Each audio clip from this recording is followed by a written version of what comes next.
అందరికీ నమస్కారం. ఈరోజు ఆంధ్ర రాష్ట్రాన్ని ఈ కూటమి ప్రభుత్వం అక్రమ మధ్యమాంధ్రప్రదేశ్గా మార్చిందనటంలో ఎలాంటి సందేహం లేదు. అందుకోసమే రాష్ట్ర ప్రజలు సిట్టు వద్దు, సిబిఐ ముద్దు అనే మాటను చెప్తా ఉన్నారు. ఈరోజు మనం గమనిస్తే కల్తీ మద్యం, fake video, false investigation, Chandrababu Naidu పసలేని ప్రెస్ మీటు, తప్పుడు రాతలు, దొంగ డిబేట్లతో ప్రజలను కన్ఫ్యూజ్ చేయాలన్న ఉద్దేశంతో కూటమి ప్రభుత్వం ముందుకు పోతుంది. అదే కాకుండా కల్తీ మద్యమే కాకుండా విద్య కల్తీ, వైద్యం కల్తీ, వ్యవసాయం కల్తీ, పరిశ్రమలు కల్తీ. నువ్వు కల్తీ, నీ పార్టీ కల్తీయా చంద్రబాబు నాయుడు? నీ పార్టీ కల్తీ అని ఎందుకు అంటున్నానంటే ఇతర పార్టీలను కలుపుకున్నావు కాబట్టి. అదే కాకుండా చంద్రబాబు నాయుడు ఈరోజు మీరంతా కూటమిగా ఎందుకున్నారంటే ప్రజల కోసం కాదు, ప్రజల హితం కోసం కాదు, ప్రజల సంక్షేమం కోసం కాదు. కేవలం ఈ రాష్ట్రంలో బీజేపీకి ఓట్లు లేవన్న సంగతి నీకు తెలుసు, నాకు తెలుసు, ప్రజలందరికీ కూడా తెలిసిన విషయమే.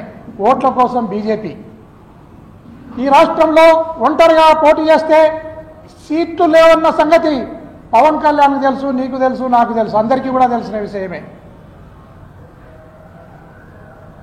వీళ్ళిద్దరు ఓట్ల కోసం, సీట్ల కోసం అయితే చంద్రబాబు నాయుడు కోట్ల కోసం, ఓట్ల కోసం, సీట్ల కోసం, కోట్ల కోసం మాత్రమే మీరు కలిసి ఉన్నారు తప్ప మీరు ప్రజల హితం కోసం కానీ, ప్రజల మేలు కోసం కానీ, ఈ రాష్ట్ర అభివృద్ధి కోసం కాదు అనేది స్పష్టంగా ప్రజలు గమనిస్తూ ఉన్నారు. అదే కాకుండా స్వర్గీయ మహానుభావుడు ఎన్టీ రామారావు గారు చెప్పిన మాటలు, నీవు ఒక మేకవన్న పులివి, గుంతకాటి మక్కవు, నువ్వు ఒక ఔరంగజేబువు, గాంధీని చంపిన గాడ్సేవు. ఈ మాటలు నేనంటున్నది కాదు, నీకు స్వయాన బిడ్డనిచ్చిన మాన ప్రపంచ ప్రఖ్యాత నటుడు స్వర్గీయ ఎన్టీ రామారావు చెప్పిన మాట. నేను ఆ మాట చెప్తా ఉన్నా. నువ్వు గుంత నక్కవు, మేకవన్న పులే కాదు, అంతటి ఏనియ లాంటి ఎన్టీ రామారావుని మింగిన దోమవు. అలాంటి ఏనియన్ మింగిన ఈ దోమకు పవన్ కళ్యాణ్ అనేవాడు ఒక లెక్క లేదు, జమ లేదు. నిన్ను కూడా ఎన్నడైనా మింగేస్తాడు. నువ్వు ఇది గుర్తుపెట్టుకోవాలని పవన్ కళ్యాణ్ గారికి కూడా ఈ సందర్భంగా తెలియజేస్తున్నాను. ఈ రాష్ట్రంలో ఎక్సైజ్ నుంచి, అబ్కారీ నుంచి వచ్చే ఆదాయం చారానా ఖజానాకు, బారానా చంద్రబాబు నాయుడు జోబులేకి అనేది మనం మర్చిపోకూడదు. ఈ చారానా బారానా విషయం ఇలానే కొనసాగితే ఈ రాష్ట్రం దివాలా తీయక తప్పదు. ఈ మీడియా ద్వారా ఒక విషయాన్ని మనం ప్రజలకు తెలియజేయాల్సిన అవసరం ఉంది. అయ్యా చంద్రబాబు నాయుడు గారు, నువ్వు ఒక ఫేక్ వీడియోను రిలీజ్ చేయించి బోడుగుండుకు, మోకాలకు ముడేయాలనే ప్రయత్నం చేస్తున్నావు. జోగి రమేష్, నువ్వు భయపడనక్కర్లేదు. ఎప్పుడు కూడా బోడుగుండుకు, మోకాలకు ముడి పడలు వేయాలని ప్రయత్నం చేస్తే అది అర్థరహితమని ఈ సందర్భంగా తెలియజేస్తున్నాను. ఈ రాష్ట్రంలో ప్రతి పల్లెలో 4-5 బెల్ట్ షాపులు, బజార్కు ఒక బ్రాందీ షాపు, దేవాలయాల పక్కల, గుళ్ళ పక్కల, బల్ల పక్కల కూడా ఈ బెల్ట్ షాపులు, బ్రాందీ షాపులు.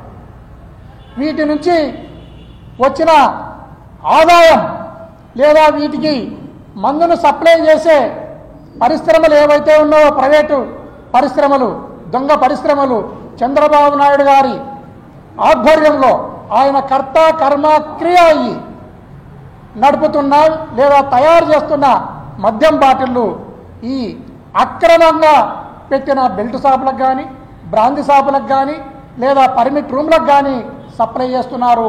తయారైన ప్రతి 3 బాటల్లో ఒక బాటల్ చంద్రబాబు నాయుడిది జనం లేకొస్తా ఉంది, డబ్బులు ఆయన జోబు లేకపోతా ఉన్నాయి. ఇది ప్రజలందరూ కూడా గమనించాలి. అదే కాకుండా పోలీస్ వ్యవస్థ ఈరోజు ఒక వ్యక్తిని అరెస్టు చేసినప్పుడు అతన్ని క్షుణ్ణంగా సోదా చేస్తాం. సోదా చేసి అతని దగ్గర ఏం వస్తువులు ఉన్నాయో వాటినన్నిటి కూడా రికార్డు చేసి పెట్టుకుంటాం. అతన్ని పోలీస్ అరెస్టు చేసినప్పుడు ఖచ్చితంగా అతన్ని కన్ఫైన్ చేస్తాం, అతన్ని మూమెంట్ను రిస్ట్రిక్ట్ చేస్తాం. అట్లాంటిది స్వయంగా పోలీస్ ఆఫీసర్లే దగ్గరుండి అతనితో ఒక వీడియోను రికార్డు చేయించి అది కూటమి ప్రభుత్వానికి అనుకూలంగా రికార్డు చేయించి దాంట్లో మన జోగి రమేష్ను ముద్దాయిగా చూపిస్తూ ఒక వీడియోను రికార్డు చేసి పెట్టడం అనేది చాలా దుర్మార్గమైన చర్య. ఇప్పటికైనా ఈ ప్రభుత్వం పోలీస్ పట్ల ఎలా వ్యవహరిస్తుందో పోలీసులందరూ కూడా గమనించాలి. ఇప్పటికే ఐపీఎస్ ఆఫీసర్లు జైల్లో పోవడం జరిగింది. అదే కాకుండా కొందరిని సస్పెండ్ చేయడం జరిగింది, మరికొందరు ఈ రాష్ట్రాన్ని వదిలిపెట్టిపోవడం జరిగింది. అనేక రకాల ఇబ్బందులు పడుతున్న సంగతిని పోలీస్ వ్యవస్థ మరవరాదు. ఈ ప్రభుత్వం వాడుకున్న కాటికి వాడుకుని ఆ తర్వాత గోటితో కొట్టే నైజం కలిగిన వాడు చంద్రబాబు నాయుడు. ఈ వీడియో మీద మళ్ళీ అతనే ఎంక్వైరీ చేసి ఆ వ్యక్తి ఆ చంద్రబాబు నాయుడే మిమ్మల్ని జైల్లో పంపడానికి కూడా సిద్ధమవుతాడు. దీన్ని పోలీస్ వ్యవస్థ ఖచ్చితంగా గుర్తించాలి. అదే కాకుండా ఈ రాష్ట్రంలో అక్రమంగా ఏదైతే చంద్రబాబు నాయుడు సంపాదిస్తున్నాడో, వ్యవస్థలను మేనేజ్ చేస్తున్నాడో దీనిని ఖచ్చితంగా బీజేపీ తర్వాత పవన్ కళ్యాణ్ ఇద్దరు కూడా గుర్తెరగాలి. గుర్తెరిగి రేపు ఈ కర్నూలు జిల్లాకు గౌరవ ప్రధానమంత్రి నరేంద్ర మోడీ గారు వస్తున్నారు. ఈ గఠబంధన్ గలీజ్ హాయ్, చంద్రబాబు నాయుడు చోర్ హాయ్, ఖజానాకు చారానా, చంద్రబాబు నాయుడు జోబులోకి బారానా అనే విధంగా ఈ రాష్ట్రం పోతా ఉంది. దీని మీద యాక్షన్ తీసుకోమని ప్రధానమంత్రి గారికి తెలియజేయాలని బీజేపీ వాళ్ళను పవన్ కళ్యాణ్ని నేను కోరుతున్నాను. దయచేసి రేపు ప్రధానమంత్రి గారు వస్తున్నారు. మీడియా ద్వారా ప్రధానమంత్రి గారికి నేను తెలియజేయటం ఏమంటే ఆంధ్రప్రదేశ్ రాష్ట్రం యొక్క ప్రజల యొక్క ఆరోగ్యాన్ని, ఆర్థిక పరిస్థితిని కాపాడే బాధ్యత మీ పైన ఉంది. నేను వైఎస్ఆర్ కాంగ్రెస్ పార్టీ అధికార ప్రతినిధిగా నేను ఒక వైఎస్ఆర్ కాంగ్రెస్ పార్టీ కార్యకర్తగా నేను డిమాండ్ చేస్తున్నాను, నేను వేడుకుంటున్నాను. ఆంధ్రప్రదేశ్ ప్రజల యొక్క ఆరోగ్యాన్ని, ఆర్థిక పరిస్థితిని కాపాడే బాధ్యత మీ పైన ఉంది. నా ద్వారా బీజేపీ వాళ్ళు పవన్ కళ్యాణ్ తెలుసుకొని దీన్ని మీరు తొందరలోనే ప్రధానమంత్రి నరేంద్ర మోడీ గారికి తెలియజేసి దీని మీద పరిశీలన చేయమని, దీని మీద యాక్షన్ తీసుకోమని తెలియజేయవలసిందిగా నేను బీజేపీ వాళ్ళను పవన్ కళ్యాణ్ని కోరుతున్నాను. దయచేసి దీన్ని బీజేపీ వాళ్ళు పవన్ కళ్యాణ్ ఇద్దరు కూడా మరవరాదని నేను తెలియజేస్తున్నాను. అదే కాకుండా ఈ రాష్ట్రంలో పోలీస్ వ్యవస్థ చాలా నిర్వీర్యమైపోయింది. ఇలా నిర్వీర్యం అయిపోతే ఇది ఏ పార్టీకి కానీ ఏ ప్రాంతానికి కానీ మంచిది కాదు. దయచేసి ఇప్పుడైనా పోలీస్ వ్యవస్థ మేల్కొనాలి. చట్ట ప్రకారం తమ ఉద్యోగాన్ని తాము చేస్తూ, చట్టాన్ని పరిరక్షిస్తూ, నేరస్తులను, నేరాలను అరికడుతూ, మంచి వాళ్ళను రక్షిస్తూ, మంచి ప్రజలకు భద్రతను కల్పిస్తూ ముందుకు వెళ్ళాలని పోలీసు వ్యవస్థను కూడా నేను కోరుకుంటున్నాను. అదేవిధంగా ఇప్పటికే ఈ రాష్ట్రంలో 5-6 వేల కోట్ల దోపిడీ ఈ మద్యం ద్వారా జరిగింది. మద్యం ద్వారా ఈ నేరము జరిగితే దీనిని మా పార్టీ పైన వేయాలి, మా పార్టీ లీడర్లను ఈ కేసుల్లో ఇరికించాలి అన్న ఒక దురుద్దేశంతో చంద్రబాబు నాయుడు గారు ముందుకెళ్తున్నారు.